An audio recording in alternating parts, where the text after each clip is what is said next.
So in this lesson, we're going to talk about Disney's autism-friendly options. I bet you didn't know that Disney has autism-friendly options. Okay. So the first option we're going to talk about is their Disability Access Service, otherwise known as DAS, D-A-S, Pass, their DAS Pass.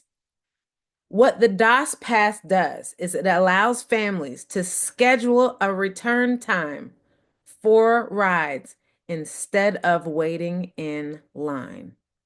Okay. So what you do is you visit guest relations at any park entrance or you pre-register online in advance, which is what I recommend. You get that pass.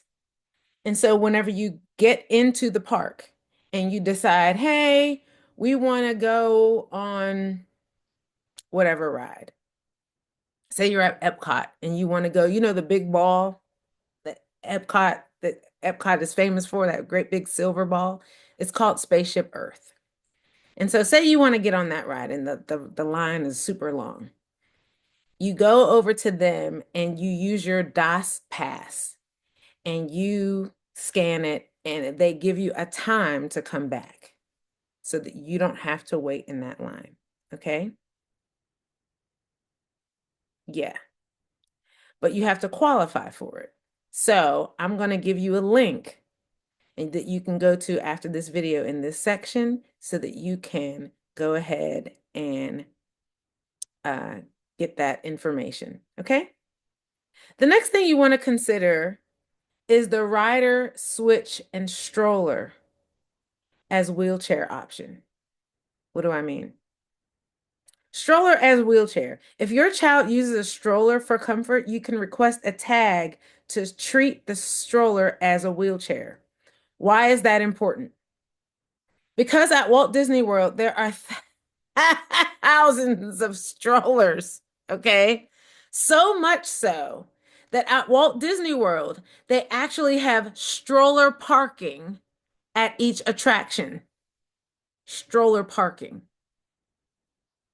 Stroller parking. Okay? And if you do, say you're there and you have your autistic child, say your child is 12 and doesn't need a stroller, but you have a 3-year-old with a stroller.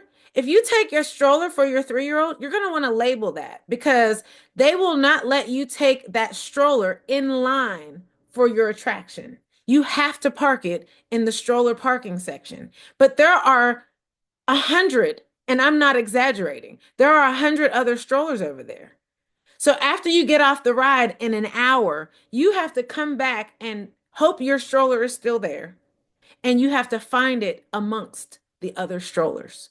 So what you're going to want to do is you're going to want to label your stroller. This isn't even in my notes. You're going to want to label your stroller with your name on it.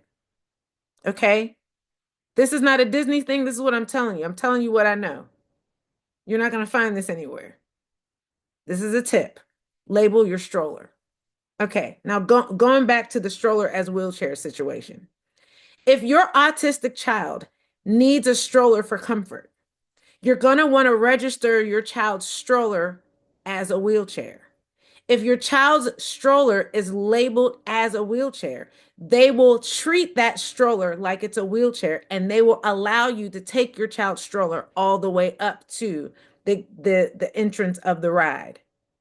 Because like what I just said, if you have a stroller, you're not allowed to take that stroller. You have to park it outside the attraction before you get in line. But if your child needs wheelchair assistance and that stroller is acting as a wheelchair, they'll treat it like a wheelchair and they'll let you wheel it up. Does that make sense? But you have to register that stroller as a wheelchair at the entrance of the park. So you'll go to guest services for that. Got it? Okay. You'll also want to do a rider switch.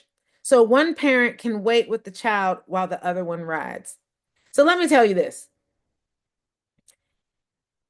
Most rides only have 2-seaters.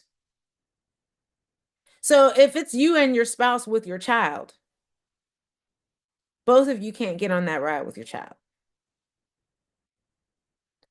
So one of you are going to have to wait while the other one rides. So what you might want to consider is both of you are in line with your child because you might need assistance with your child while you're in line if you choose to stand in line. And then when it's time to board the actual ride, then one of you will sit out.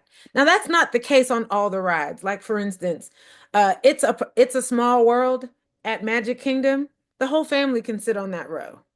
You know what I mean? So all and the Disney's Jungle Cruise ride, all of you can get on at the same time.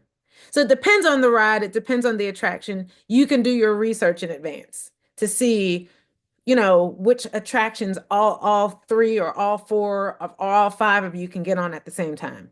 Got it? Okay. And I also want you to consider quiet areas for sensory breaks. I talked about that in the first video. But here are some recommended spots for sensory breaks in the parks. At Magic Kingdom, Tom Sawyer Island. Available at all parks, baby care centers are sensory areas for breaks. At Animal Kingdom, Rafiki's Planet Watch.